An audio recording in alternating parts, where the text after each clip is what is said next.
네, 안녕하세요. 동감노무사 박한울입니다. 먼저 2026년 새해가 밝았습니다. 새해 복 많이 받으시고요. 오늘 영상에서는 지난 2025년 한 해를 좀 돌아보면서 제가 또 어떤 업무를 했고 또 2024년도와는 뭐가 달라졌으며 2026년 새해에는 뭘 더 중점으로 목표를 잡아야 될지에 대해서 좀 총 정리를 해보는 이런 시간을 좀 가지도록 하겠습니다. 먼저 2025년 한 해를 돌아보는 랩업 시간입니다. 2025년도에는 정말 개인적으로 많은 변화가 있었습니다. 2025년 8월에는 서울 마곡에 있던 사무실을 지금 여기 이 영상을 찍고 있는 세종 나성동으로 이전을 했고요. 이 영상 찍기 얼마 전인 12월 말에는 이제 집도 아예 이전을 했습니다. 다른 노무사에 비해서 제가 정책 사업의 비중도 좀 크고 KDI 국제정책대학원에서 석사과정을 또 진행 중에 있기도 하고 이 중부권에서의 사업 기회가 많이 늘어나면서 전격적으로 내린 큰 용기가 필요했던 결정이었습니다.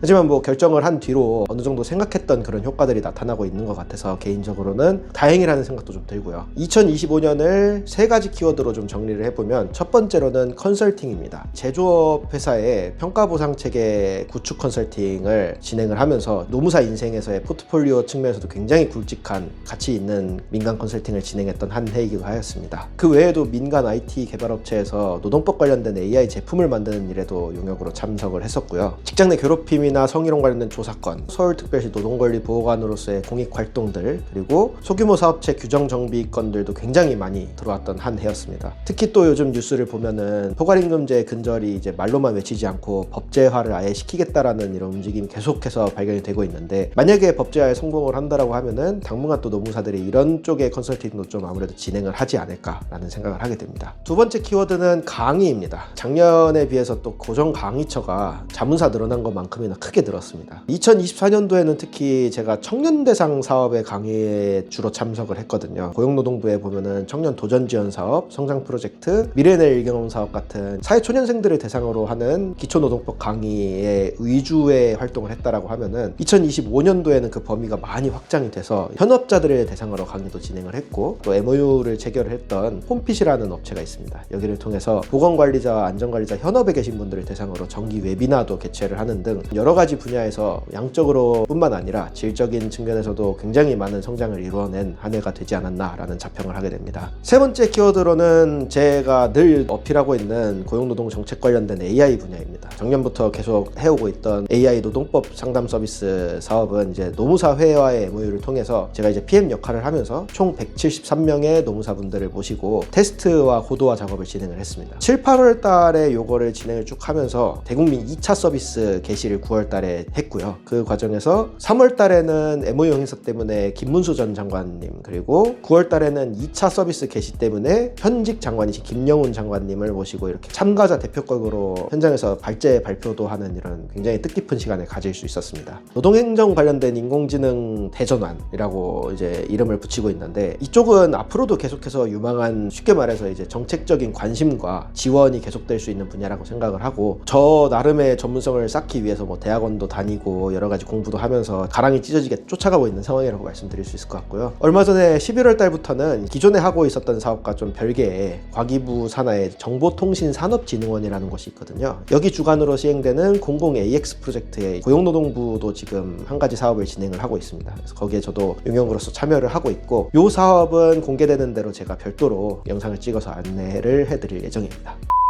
이렇게만 보면 또 감이 잘 안 잡히니까 데이터로 보는 2025년 코너도 한번 준비를 해봤습니다. 먼저 제가 맨날 영상에서 노무사가 외근이 많다, 실제로도 막 뭐 차량으로 이동하면서 맨날 찍는 모습들을 보여드렸는데, 저도 궁금해가지고 내가 외근을 얼마나 다닐까를 일수를 한번 해봤습니다. 주말이나 공휴일을 제외하고 워킹데이를 구해서 그 중에 뭐 한 번이라도 외근이 있었던 날들을 한번 꼽아봤는데요. 워킹데이가 총 244일이 나왔고요. 그 중에 158일을 외근을 나갔습니다. 64.75% 이렇게까지 나오는데, 제가 주행거리 맨날 1년에 3만 킬로씩 찍는다라고 얘기만 했는데 실제로 이런 결과를 받아들이니까 제 스스로도 굉장히 빨빨거리고 잘 돌아다녔구나, 노무사는 어쩔 수 없이 외근이 숙명이 될 수밖에 없는 정처 없이 떠도는 직업이구나 라는 사실을 다시 한번 확인하게 되는 기회였습니다. 업무 유형으로도 한번 구분을 해봤는데 크게 5가지로 이제 미팅, 강의, 컨설팅, 위원회 그리고 행사 이렇게 5가지로 나눠봤습니다. 2025년 한 해 동안 온오프라인을 포함해서 회의는 총 83번 있었습니다. 가장 많았던 날은 4월 달에 11번이나 했는데 이러면은 주에 2회 이상은 무조건 회의 내지 미팅을 가졌다는 얘기가 되겠네요. 강의는 총 17번이 있었고요. 특히 10월 달에는 추석 연휴 때문에 한 주가 사실상 없는 주였는데도 매주 강의를 하느라 굉장히 제가 컨디션 관리에 애를 먹었던 기억을 하고 있습니다. 컨설팅 건 같은 경우에도 진단이나 조사 같은 걸 하기 위해서 방문을 계속 해야 되는데 이런 건이 총 21회가 있었고요. 특히 6월 달에 평가 보상 체계 컨설팅 킥오프 때문에 기존에 있는 건들과 합쳐가지고 굉장히 많이 몰려 있음을 볼 수 있습니다. 인사위원회나 평가위원회 같은 각종 위원회는 14번이니까 한 달에 한 번 꼴 정도로 간 것 같고요. 행사는 총 5건 있는데 아까 말씀드렸던 장관 행사 2건이랑 KDI 국제정책대학원에서 이제 혁신정책 인터뷰 콘서트라는 걸 진행을 하면서 한국환경공단에서 도입을 한 올바로 시스템이라는 사업장 폐기물 관리 시스템이 있습니다. 이것도 빅데이터랑 AI를 활용한 굉장히 우수 사례를 꼽히고 있는데 제가 속한 조가 이 내용들을 인터뷰를 현장에서 진행을 하면서 학교적인 행사를 좀 한번 가져본 적이 있었고 그 외에도 홈핏과의 MOU 요거는 언론을 통해서도 보도가 된 적도 있고요. 마지막으로 이제 법제처에서 주관한 최근에 또 AI 관련된 기본법이 나온다라는 얘기 많이 들어보셨을 텐데 컨퍼런스 같은 데도 제가 참여를 했기 때문에 총 5건 기록이 되었습니다. 주요 활동 무대를 장소적으로 보면은 아무래도 사무실 이사 전이나 후나 서울에서의 일정이 제일 많고요. 특히 공무원들이 끼는 회의는 이 KTX 역을 끼고서 서울역 인근이나 용산역 인근에 회의실들이 정말 많이 있더라고요. 아무래도 노무사다 보니 서울 본청, 장교동에 있는 서울지방고용노동청 또 굉장히 좀 자주 방문을 했고 11월부터는 또 AX 관련된 사업 때문에 매주 신용산역에 있는 업체를 계속 방문을 하고 요거는 아마 올해에도 계속될 예정이고요. 그 외에도 뭐 강북구 아니면 가산 디지털단지 인근 아니면 뭐 홍대 입구, 선릉역 이쪽도 좀 비교적 자주 간 곳이라고 말씀드릴 수 있을 것 같습니다. 서울을 벗어나게 되면은 뭐 컨설팅 업체가 있었던 인천은 진짜 뭐 거의 매주에 가깝게 갔었고요. 그 외에도 뭐 자문업체가 주로 있는 곳이 물류나 제조업 위주로 좀 하다 보니까 화성, 평택 이쪽에 좀 자문사들이 있습니다. 김포도 가고요. 수도권을 벗어나게 되면은 지금 있는 요 세종, 오송, 청주, 공주 정도까지도 하나의 광역권으로 묶는데 여기뿐만 아니라 진천에 있는 충북 혁신도시나 음성 쪽에 있는 곳들도 제가 좀 많이 다녔습니다. 마지막으로 직업기고 사업 때문에 금산과 부여 그리고 대전 쪽도 특히나 하반기 한 4, 4분기에는 정말 많이 들렀던 그런 기록이 발견이 되고 있습니다. 여러분들이 늘 궁금해하시는 노무사 수익 관련된 내용도 간단하게만 좀 살펴보도록 하겠습니다. 업무 영역별로 얼마를 벌었는지를 엑셀을 통해서 자체적으로 늘 정리를 하고 있는데 구체적인 액수까지 말씀을 드리긴 좀 곤란하고요. 대략적으로 전체 수익이 얼마 정도가 어느 분야에서 나왔는지 정도를 말씀드리고자 합니다. 이 업무 섹터를 나눌 때는 자문, 강의, 그리고 정책사업, 사건, 컨설팅 컨설팅에 이제 일반 용역까지도 포함이 됩니다. 그리고 기타 분야 이렇게 6개로 나눠봤습니다. 요거를 또 노사공, 기타 이렇게 4가지의 돈 주는 주체를 기준으로도 분류를 나눠봤고요. 먼저 분야별로 보면은 컨설팅 분야가 32.65% 나옵니다. 그래서 거의 3분의 1을 차지하고 있고 정책 사업이 한 30% 정도, 기업 대상으로 하는 자문이나 위원회에 관련된 내용이 한 20% 정도, 강의가 10% 기록이 되어 있고요. 조금 더 하위 섹터를 기준으로 가면은 민간 영역에서의 컨설팅이 전체의 27% 거의 4분의 1을 넘는 이런 수준으로 가장 큰 파일을 차지하고 있습니다. 제가 2023년도에 개업을 하면서 영상으로 많이 말씀드렸지만은 조금 더 부가가치가 큰 일을 하고 싶어서 뭐 아웃소싱도 안 하고 정책사업 쪽에도 많이 가면서 이름값을 높이기 위한 이런 노력들이 2025년 이제 3년차를 맞이해서 어느 정도 이런 데이터로 나오고 있는 것 같아서 나름 굉장히 좀 뿌듯하다는 생각이 좀 들고 있고요. 앞으로도 이런 분야에서 조금 특장점을 발휘할 수 있었으면 좋겠다라는 좀 생각이 들고 있습니다. 돈 주는 사람 기준으로 구분을 해보면은 사측 업무가 50%가 넘어서 가장 큰 파일을 차지했고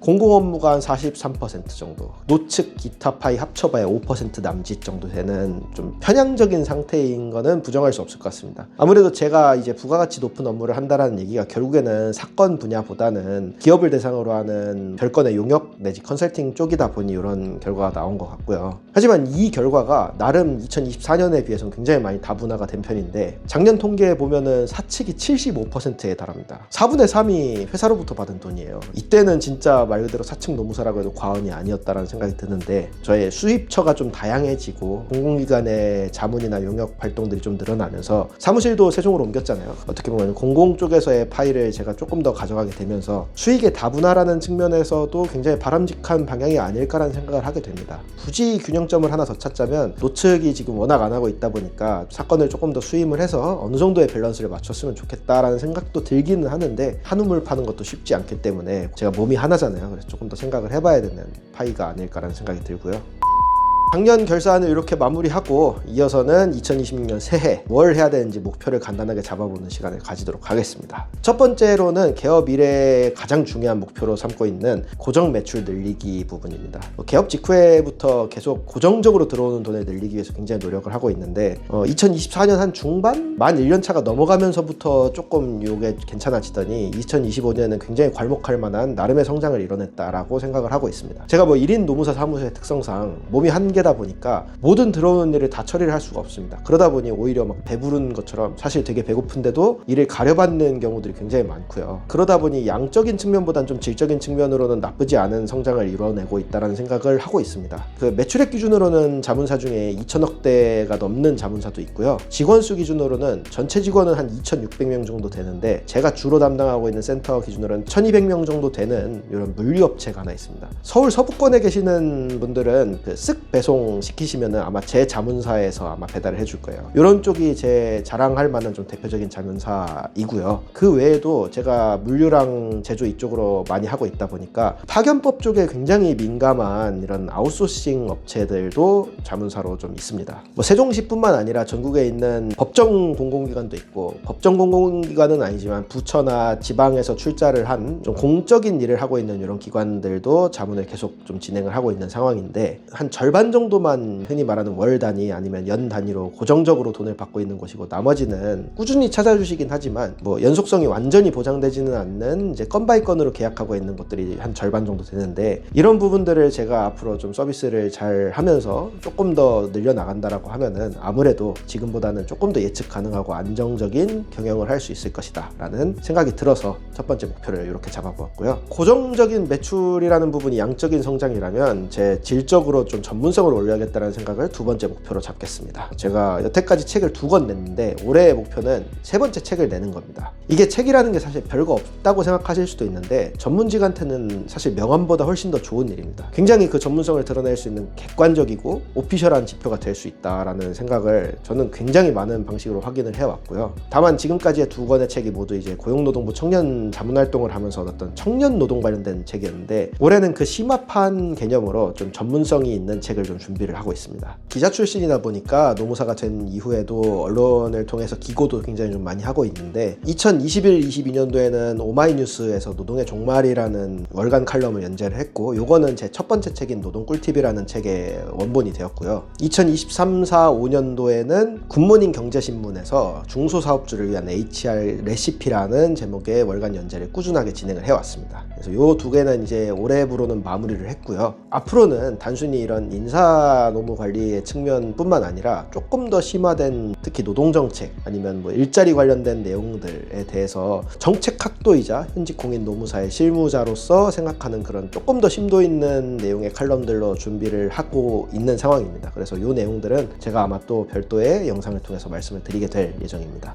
세 번째 목표는 하던 거나 잘하자입니다. 조금 전에 제가 언급을 했지만 2025년 상반기에 민간에서 제품 개발해보겠다고 소위 말해서 좀 깝치다가 크게 되었습니다. 시간을 정말 많이 날려먹었는데 저 나름에서는 2024년도부터 AI 관련된 쪽에서 노동법 도메인 지식을 갖고서 이렇게 일을 해왔기 때문에 나름의 자신감을 갖고서 들어갔지만 이 민간의 생리는 확실히 좀 다르더라고요. 그 시장과 기업의 니즈를 파악하는 거는 이런 전문성과는 전혀 별개의 일이었다는 걸 굉장히 크게 체감을 해서 그 자체가 굉장히 큰 저한테 양분이 된 것도 사실이지만 결과적으로는 제품 데뷔도 못하고 3개월 정도의 시간을 날리게 된 거였거든요. 한 우물이라도 깊게 파는 게 훨씬 더 중요하겠다. 특히 저처럼 이렇게 초반 사업을 하고 있는 전문직으로서는 그 부분이 더 중요하고 어느 정도 깊은 우물을 판 다음에 다른 두 번째, 세 번째 우물을 파는 게 맞다라는 생각이 들게 되었습니다. 저는 앞으로 딱 2가지 섹터를 기준으로 닻을 딱 내려놓고서 일을 할 예정입니다. 그래서 하나는 제조업과 물류업 쪽 스페셜티를 기반으로 한 자문 그리고 컨설팅 관련된 내용들이에요. 특히 산업안전보건, 파견법 관련된 쪽에서 제가 계속해서 일을 하고 있기 때문에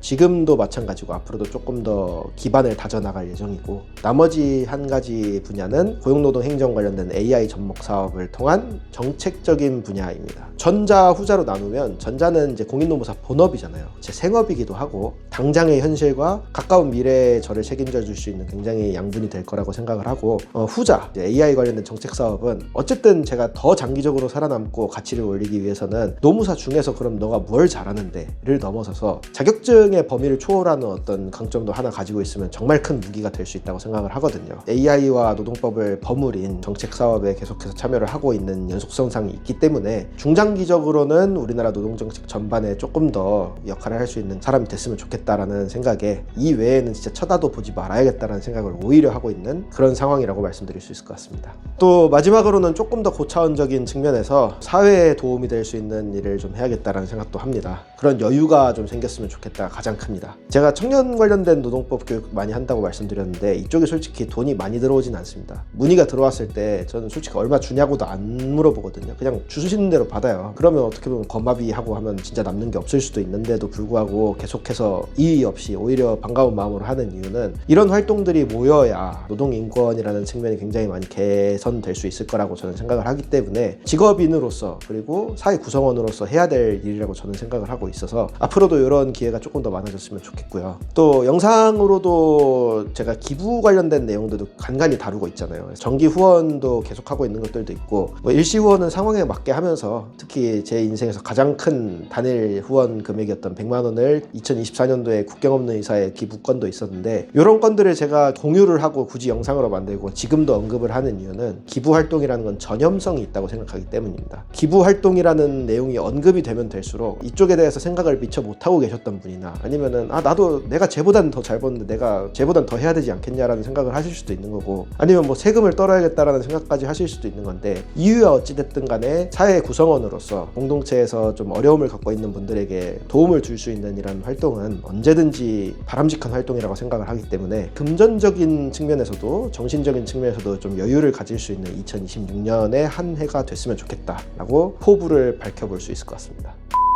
제 영상을 꾸준히 봐주시는 구독자 그리고 시청자분들께도 이 자리를 빌어서 다시 한번 감사의 말씀을 좀 드리고 싶습니다. 제가 원래 떠드는 것도 좀 좋아하고 제가 궁금했던 부분들도 있었거든요. 근데 다만 어떤 노무사한테 물어보기가 쉽지가 않다 보니까 아름아름 배워왔던 게 지난 한 5년 6년간의 양분이 되었다라고 생각을 하는데, 이런 영상을 통해서라도 간접적으로 노무사 또는 노무사라는 직업에 관심을 갖고 준비를 하고 계시는 분들이 편향되지 않은, 그리고 뭐 무슨 학원에서 맨날 뭐 돈 뭐 얼마 번다 뭐 이런 말도 안 되는 광고질로 하는 그런 게 아니라, 실제로 진짜 공인 노무사라는 직업을 가진 사람이 어떤 전문성을 가질 수 있고, 뭐 어떤 삶을 살고 있고, 뭐 어떤 목표를 가질 수 있는지 같은 것들을 좀 허심탄회하게 공유하는 이런 시간을 앞으로도 좀 가져보기 위해서 고민 많이 하고요, 노력도 많이 하겠습니다. 오늘 영상은 여기까지로 마치고요. 지금까지 동갑노무사 박하늘이었습니다. 감사합니다.